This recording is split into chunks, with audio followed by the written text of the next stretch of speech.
Welcome back. Back. Welcome back. Welcome back. Welcome back. Welcome back. Today, or tonight, depending on what your time is, I'll be reading you guys to sleep with an excerpt from a book that I really enjoyed as a child.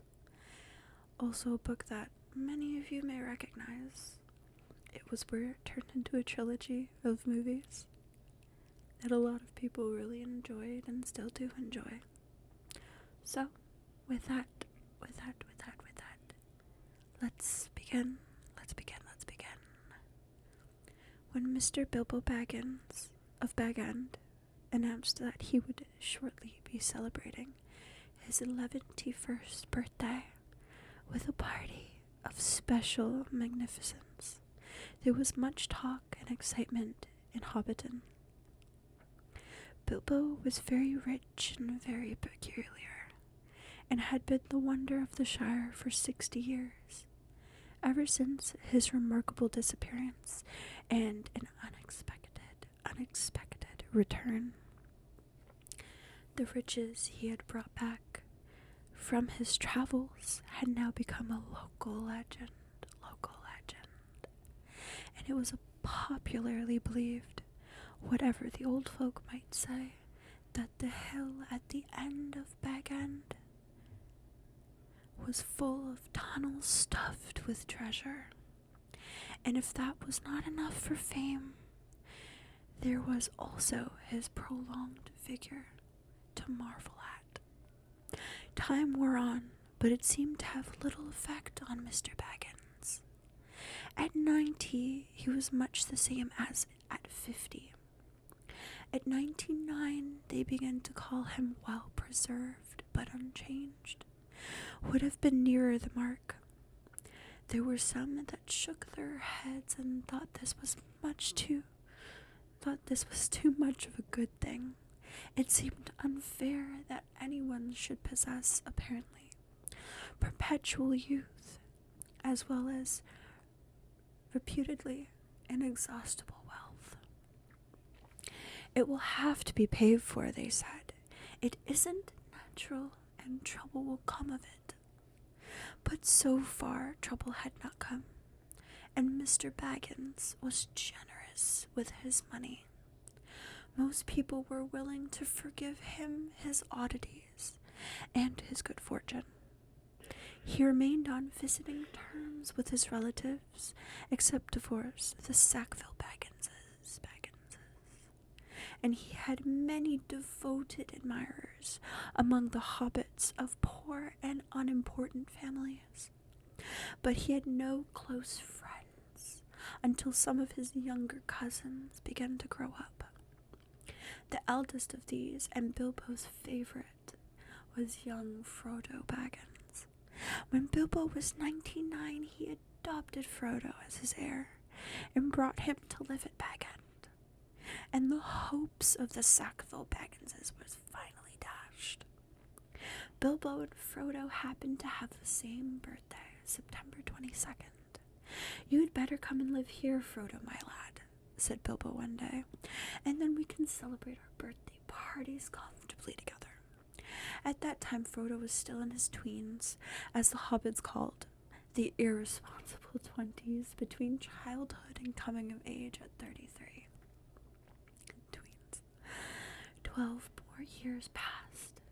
Each year the Bagginses had given very lively combined birthday parties at Bag End. But now it was understood that something quite exceptional was being planned for that autumn. Bilbo was going to be 11-1, a rather curious number, and a very respectable age for a hobbit. The old Took himself had only reached 130. And Frodo was going to be 33, an important number, the date of his coming of age. He's an adult. Tongues began to wag in Hobbiton and Bywater, and rumor of the coming event traveled all over the Shire. The history and character of Mr. Bilbo Baggins became once again the chief topic of conversation. and the older folk suddenly found their reminiscences in welcome demand. No one had more attentive audience than old Ham Gamgee, commonly known as the Gaffer. He held forth at the Ivy Bush, a small inn on the Bywater Road, and he spoke with some authority, for he had tended the garden at Bag End for 40 years and helped old Holman, in the same job before that. Now that he was himself growing old and stiff in the joints, the job was mainly carried out by his youngest son, Sam Gamgee. Both father and son were on very friendly terms with Bilbo and Frodo. They lived on the hill itself in the number 3 Bagshot Road, just below Bag End. A very nice, well-spoken, gentle hobbit is Mr. Bilbo, and I've always said, the Gaffer declared, with a perfect truth, for Bilbo was very polite to him, calling him Master Hamfast and consulting him constantly upon the growing of vegetables. In the matter of roots, especially potatoes,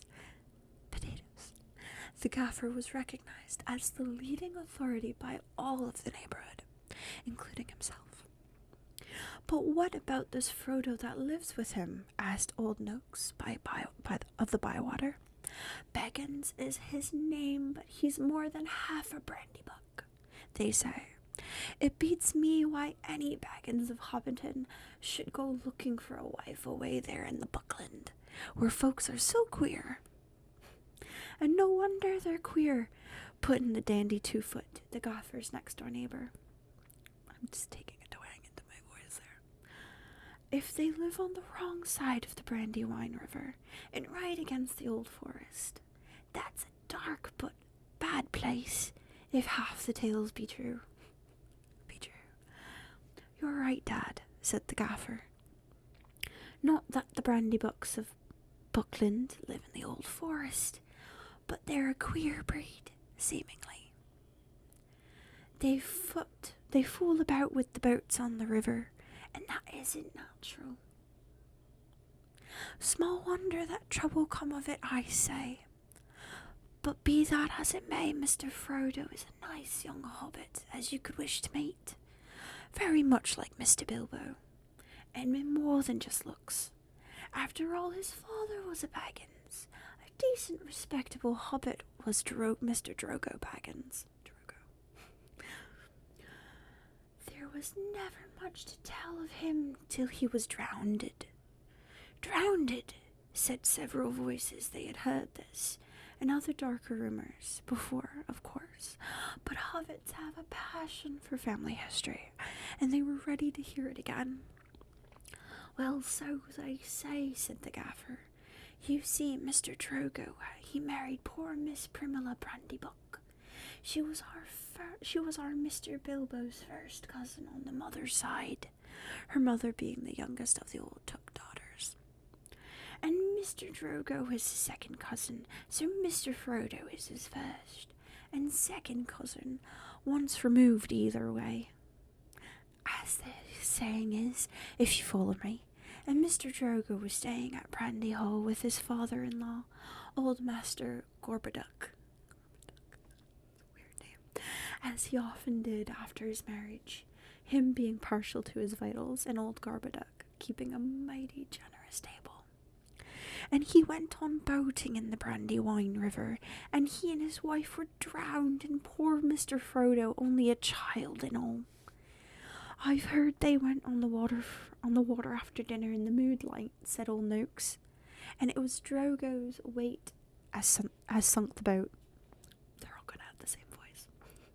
I've heard they went on the water after dinner in the moon. Yep, that's where I was. And I heard she pushed him in and he pulled her in after him, said Sandyman, the Hobbiton miller. That's rude to guess and speak ill of the dead. You shouldn't listen to all that you hear, Sandyman, said Gaffer, who did not much like that miller. There isn't no call to go talking of pushing and pulling. Yeah, don't spread rumors.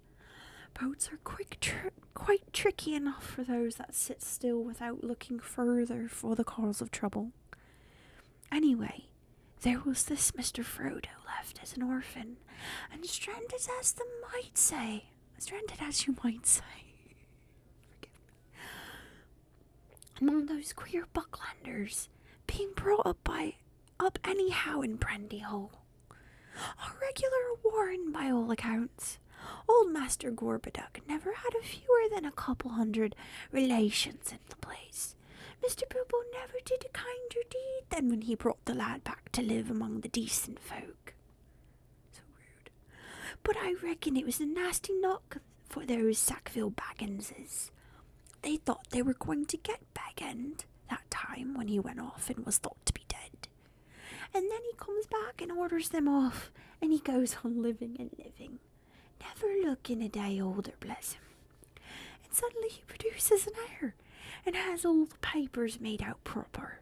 The Sackville Bagginses won't never see the inside of Bag End now, or it is to be hoped not. There's a tiny bit of money tucked away up there, I hear tell, said a stranger, a visitor on business from Mitchell Delving in the West Forthings. All the top of your hill is full of tunnels packed with gold, and silver, and jewels, from what I've heard. Then you've heard more than I can speak to, answered the gaffer. I know nothing about jewels, but Mr. Bilbo is free with his money, and there seems to be no lack of it.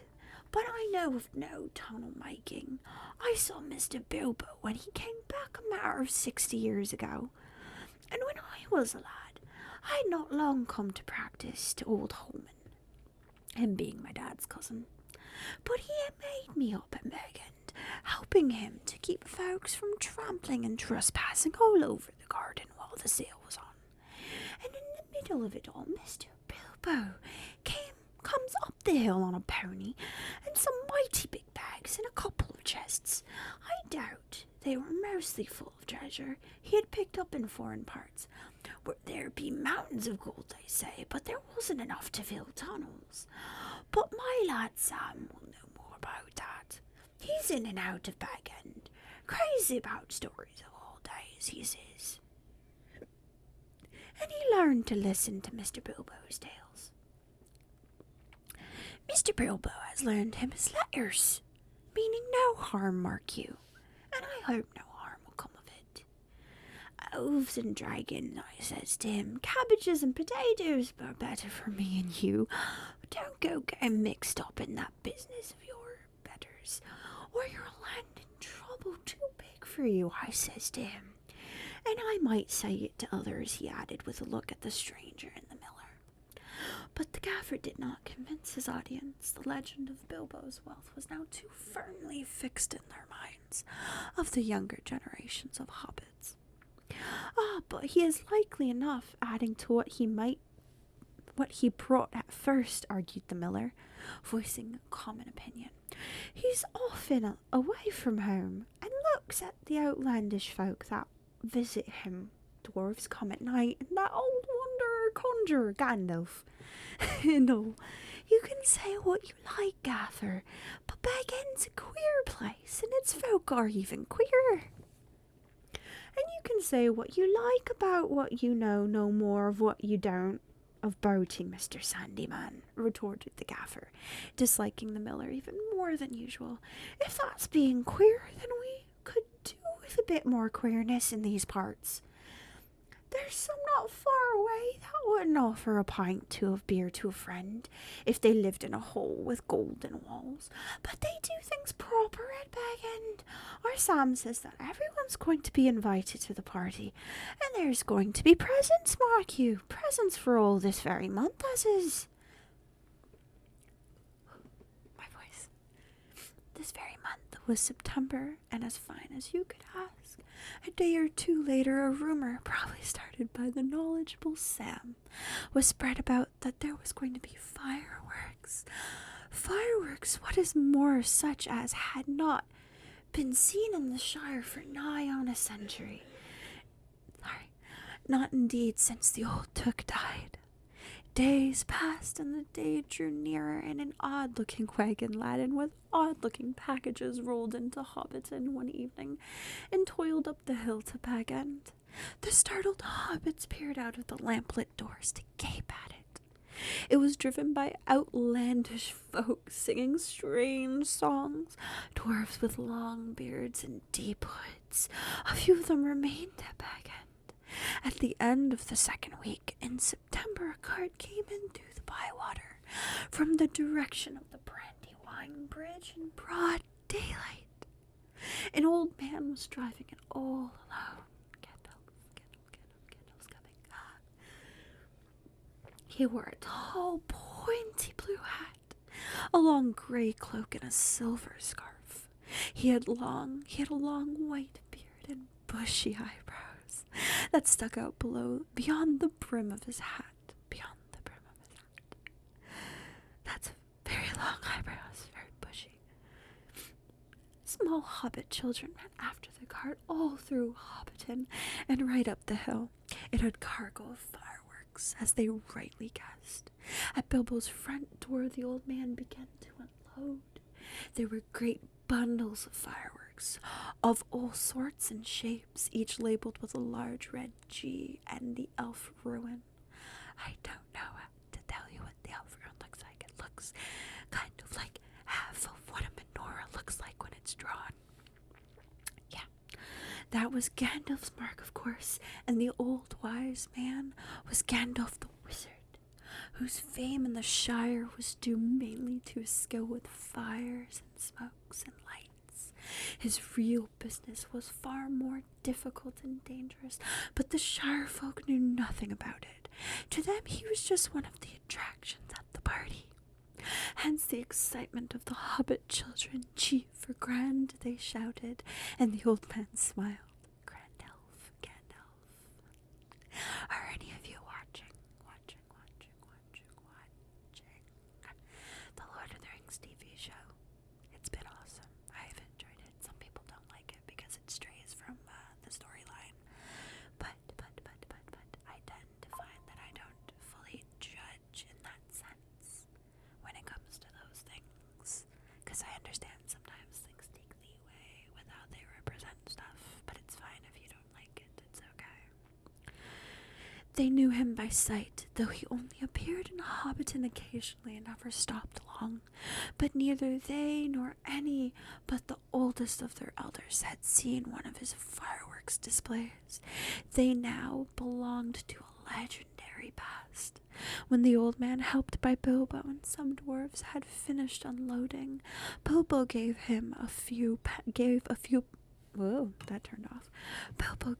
pennies away, but not a single squib or cracker was forthcoming, to the disappointment of onlookers. I'm going to turn my phone on silent because it went off, and I don't want it doing that again when I read. "Run away now," said Gandalf. "You will get plenty of what time comes." Then he disappeared inside with Bilbo, and the door was shut.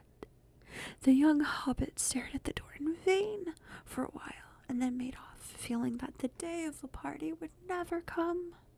Inside Bag End, Bilbo and Gandalf were sitting at the open window of a small room looking out west onto the garden. The late afternoon was bright and peaceful, the flowers growing red and gold, snapdragons and sunflowers, and nasturtiums trailing all over the turf walls and peeping in at the round windows. "How bright your garden looks," said Gandalf. "Yes," Bilbo said, "I am very fond indeed of it, and of the dear old Shire, but I think I need a holiday." "You mean to go with your plan, then?" "I do. I made up my mind months ago, and I haven't changed it." "Very well. It is no good saying any more. Stick to your plans." "Your whole plan, mind, and I hope it will turn out for the best, and for all of us." I am struggling with these voices. It went from trying to make Bilbo sound British to him popping out with kind of a Welsh accent, I think. I'm not even sure. hope so. Anyways, I mean to enjoy myself on Thursday and have my little joke. Who will be laughing, I wonder, said Gandalf, shaking his head. We shall see, said Bilbo. The next day more carts rolled up the hill, and still more carts. There might have been some grumbling about the dealings locally, but that very week orders began to pour out of Bag End for every kind of provision and commodity, or luxury that could be attained in Hobbiton or Bywater, or anywhere in the neighborhood. People became enthusiastic, and they began to tick off the days on the calendar, and they watched eagerly for the postman, hoping for invitations. Before long, the invitations began pouring out, and the Hobbit's post office was blocked, and the Bywater post office was snowed under, and the voluntary assistant postmen were called for. There was a constant stream of them going up the hill, carrying hundreds of polite variations on "Thank you, I certainly come. I shall certainly come." Oh my God. Wow. A notice appeared on the gate of Bag End. No admittance except on party business. Even those who had or pretended to have party business were seldom allowed inside. Bilbo was busy, writing invitations, taking off answers, packing presents, and making some private preparations of his own. From the time of Gandalf's arrival, he remained hidden from view. One morning, the hobbits woke to find the large field south of Bilbo's front door covered with ropes and poles for tents and pavilions. A special entrance was cut into the bank, leading to the road, and wide steps and a large white gate were built there.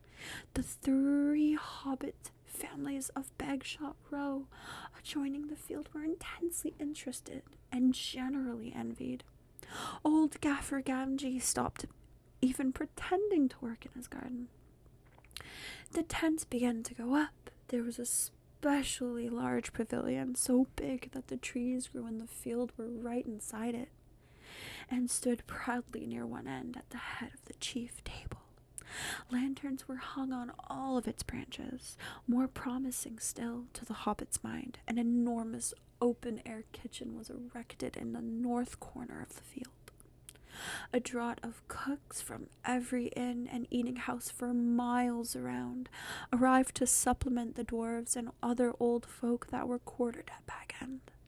Excitement rose to a height. Then the weather clouded over. That was on a Wednesday, the eve of the party. Anxiety was intense. Then Thursday, September 22nd, actually dawned. The sun got up, the clouds vanished, flags were unfurled, and the fun began. Bilbo Baggins called it a party, but it was really a variety of entertainments rolled into one. Practically everybody living near was invited. Very few were overlooked by accident, but as they turned up all the same, that did not matter. Many people from other parts of the Shire were also asked, and there were even a few from outside the borders. Bilbo met the guests and additions, and then at the new White Gate in person. He gave away presents to all and sundry. The later of those went out again by a back way and came in again by the gate. Hobbits give presents to other people on their own birthdays. Not very expensive ones as a rule, and not so lavishly as on this occasion, but it was not a bad system. Actually, in Hobbiton and Bywater, every day in the year was someone's birthday, so that every hobbit in those parts had a fair chance of at least one present at least once a week. But they never got tired of them. That's a lot of presents. I think I'd be sick of it. I'm pretty sure. I don't even get super excited for presents on my birthday. It's like, thanks. I don't know what I want. On this occasion, the presents were unusually good. The hobbit children were so excited that for a while they almost forgot about eating. I feel that sometimes I forget about eating. There were toys the likes of which they had never seen before. All beautiful and some obviously magical. Many of them had indeed been ordered a year before and had come all the way from the mountain and from Dale and were of real dwarf making. When every guest had been welcomed and was finally inside the gate, there were songs, dances, music, and games, and of course food and drink. I'm sorry for his coughing, he's not feeling too well. There were 3 official meals: lunch, tea, and dinner, or supper if you call it. But lunch and tea were marked chiefly by the fact that at those times all the guests were sitting down and eating together. At other times there was merely lots of people eating and drinking continuously from 11's until 6:30, when the fireworks started. The fireworks were by Gandalf, and they were not only brought by him, but designed by him and made by him. And the special effects, set pieces, and flights of rockets were let off by him. But there was also a generous distribution of squibs, crackers, bacca-wrappers, sparklers, torches, dwarf candles, elf fountains, goblin barkers, and thunderclaps. They were all superb. The art of Gandalf improved with age. Doesn't it always? There were rockets like a flight of scintillating birds singing with sweet voices. There were green trees with trunks of dark smoke. Their leaves opened like a whole spring unfolding in a moment, and their shining branches dropping glowing flowers down upon the astonished hobbits, disappearing with a sweet scent just before they touched their upturned faces. There were fountains of butterflies that flew glittering into the trees. There were pillars of colorful fires that rose and turned into eagles or sailing ships, or of phalanx of flying swans, phalanx, is that how you say it? There was also a red thunderstorm and a shower of yellow rain. That kind of sounds like pee. Yellow rain. There was a forest of silver spears that sprang suddenly into the air with a yell like an embattled army, and came down again into the water with a hiss like 100 hot snakes. And there was also one last surprise in honor of Bilbo, and it startled the hobbits exceedingly as Gandalf intended. The lights went out, a great smoke went up, its shape itself like a mountain seen in the distance, and began to glow at the summit. It spouted green and scarlet flames out through a red and golden dragon, not life-size, but terribly lifelike. Fire came from its jaws, its eyes glared down, there was a roar, and he whizzed 3 times over the head of the heads of the crowd. They all ducked, and many fell flat on their faces. The dragon passed like an express train, turned a somersault, and burst over the bywater with a deafening explosion. Pooh! "That is the signal for supper," said Bilbo. The pain and alarm vanished at once, and the prostrate of hobbits leaped to their feet. There was a splendid supper for everyone, that is, except those invited to the special family dinner.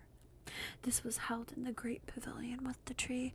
The invitations were limited to 12 dozen, a number also called by the hobbits 1 gross, though the word was not considered proper to use of people. 1 gross, I can understand why. And the guests were selected from all the families to which Bilbo and Frodo were related, with the addition of a few special unrelated guests, such as Gandalf. Many young hobbits were included, and by parental permission.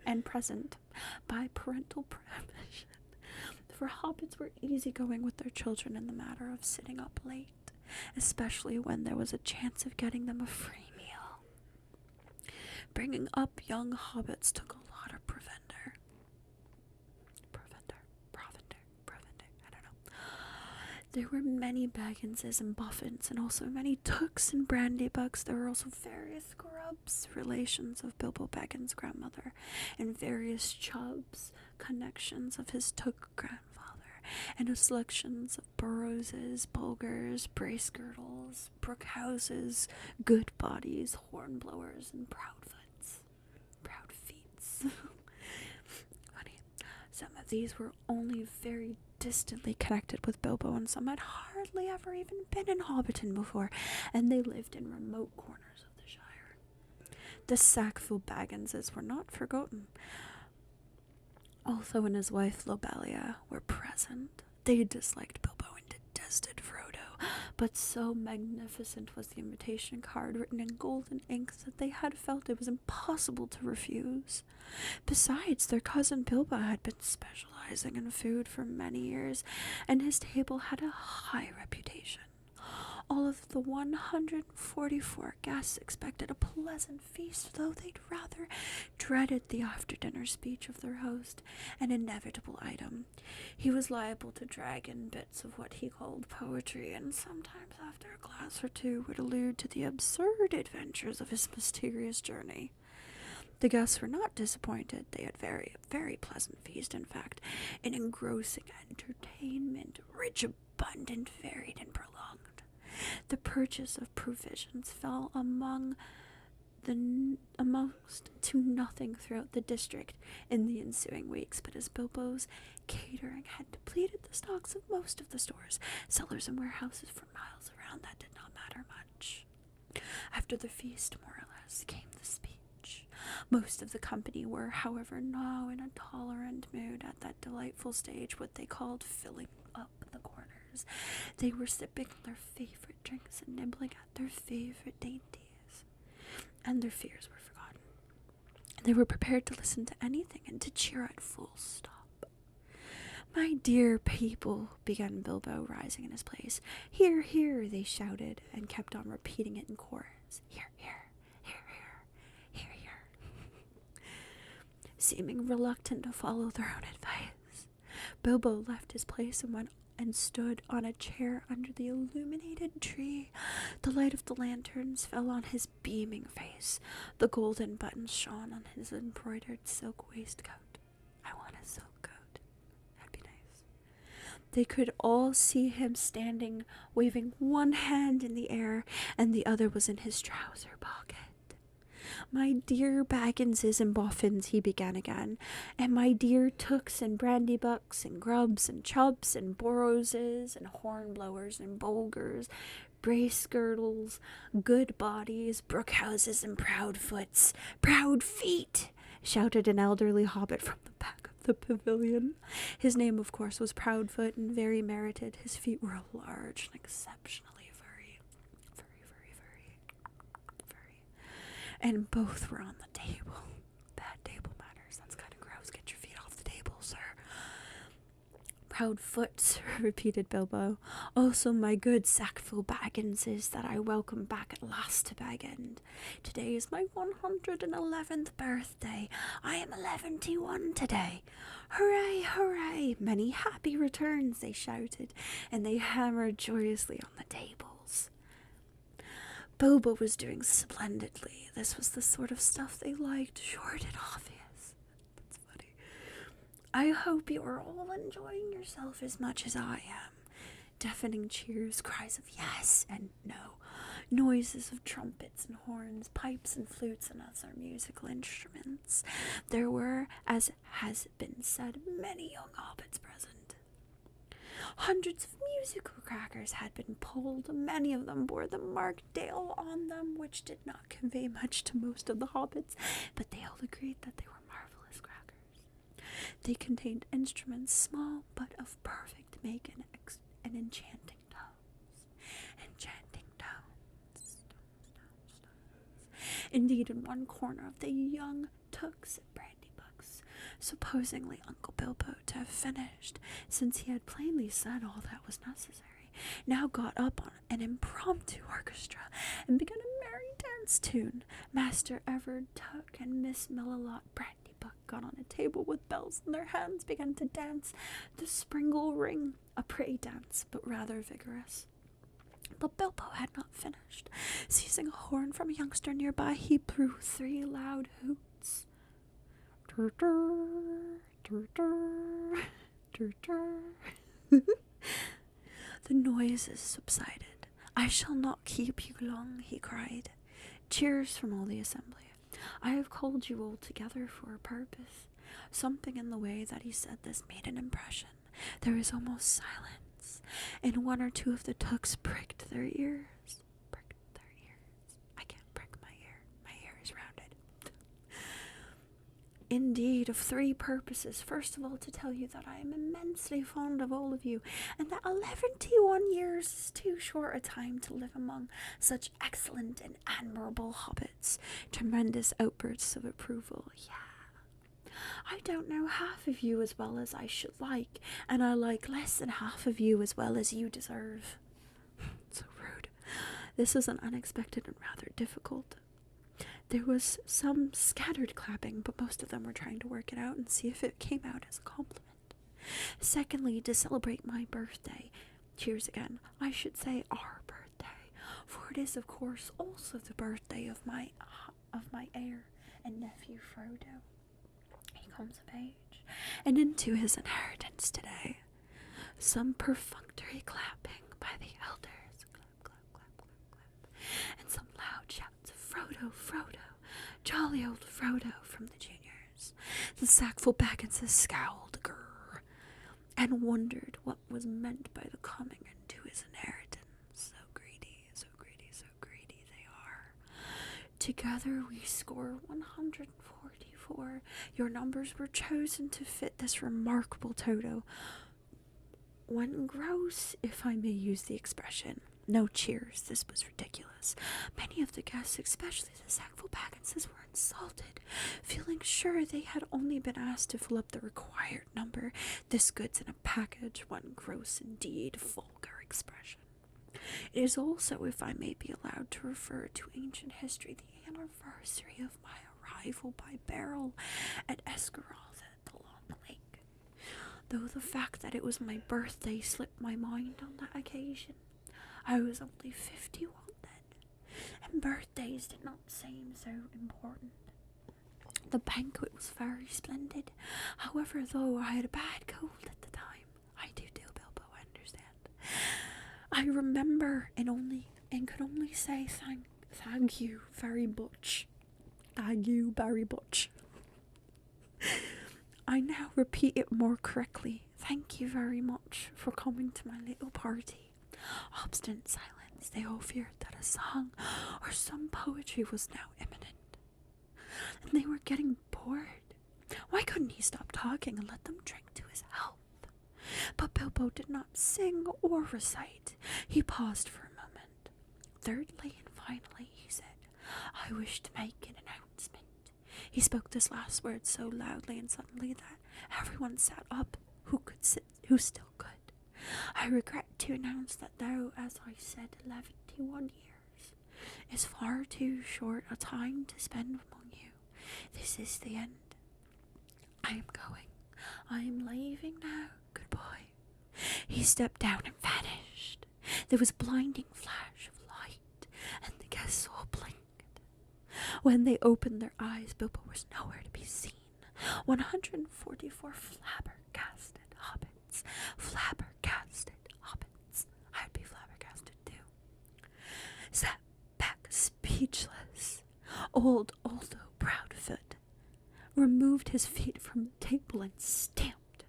Then there was a dead silence until suddenly, after several deep breaths, every Baggins, Boffin, Tuck, Brandybuck, Grub, Chubb, Burrows, Bulger, Bracegirdle, Brookhouse, Goodbody, Hornblower, and Proudfoot began to talk at once.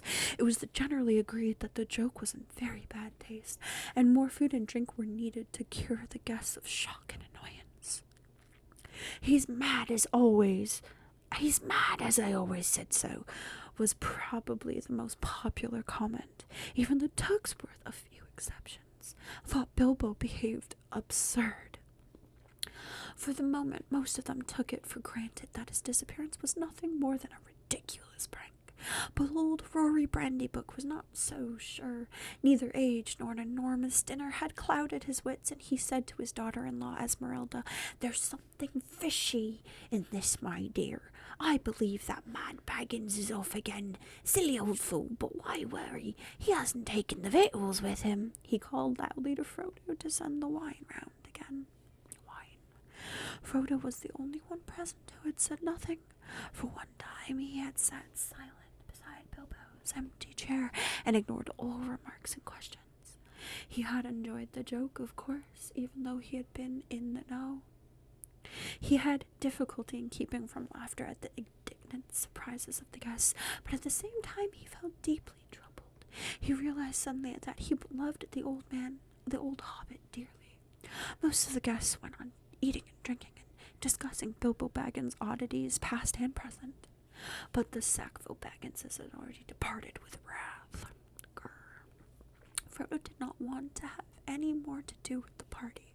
He gave orders for more wine to be served, and then he got up and drained his old glass silently to the health of Bilbo, and slipped out of the pavilion. As for Bilbo Baggins, even while he was making his speech, he had been fingering the golden ring in his pocket, his magic ring that he had kept secret for so many years. And as he stepped down and slipped onto his finger, he was never seen by a hobbit in Hobbiton again. He walked briskly back to his hole and stood for a moment listening with a smile to the din in the pavilion and to the sounds of the merry-making in other parts of the field. And then he went in. He took off his party clothes, folded up, wrapped in tissue paper his embroidered silk waistcoat, and put it away. Then he put on quickly some old and tiny garments, and fastened round his waist a worn leather belt. On it he hung a short sword in a battered black leather scabbard. From a locked drawer smelling of mothballs, gross, he took out an old cloak and hood. I wish we had cloaks nowadays. That'd be fun, just running around in the winter in a cloak with the hood up. Just being like, I'm in the TV show Merlin. I live in olden day England or olden day America or whatever. They had been locked up as if they were very precious, but they were so patched and weather-stained that their original color could hardly be guessed. It might have been dark green. They were rather too large for him. He then went into his study, and from a large, strange box took out a bundle wrapped in odd clothes, and a leather-bound manuscript, and also a large, bulky envelope. The book and bundle he stuffed into the top of the heavy bag that was standing there, already nearly full. I also overpack, so I know what he's doing. Into the envelope he slipped his gold ring and its fine chain, and then he sealed it and addressed it to Frodo. At first he put it on the mantelpiece, but suddenly he removed it and stuck it in his pocket. At that moment the door opened and Gandalf came quickly in. "Hello," said Bilbo. "I wonder if you would turn up." "I am glad that you find you're visible," replied the wizard, sitting down in the chair. "I wanted to catch you and a few final words. I suppose you feel that everything you have gone off splendidly and according to plan." "Yes, Bilbo, I do." "Oh, look, sorry. Oop, I swore." "Yes, I do," said Bilbo, though that flash was surprising. "It quite startled me, let alone the others. A little addition of yours. Your own, I suppose." "It was. You have wisely kept that ring a secret all the years, and it seemed to me necessary to give you guys something else that would seem to explain your sudden banishment, and would spoil my joke. You are an interfering old busybody," laughed Bilbo, "but I expect you know best as usual." "I do when I know anything, but I feel you feel too sure about the whole affair. It has now come to that final point. You have had your joke, and alarmed and offended most of your relations, and given the whole Shire something to talk about for 9 days, or 99 more likely. Are you going any further?" And with that, I leave it.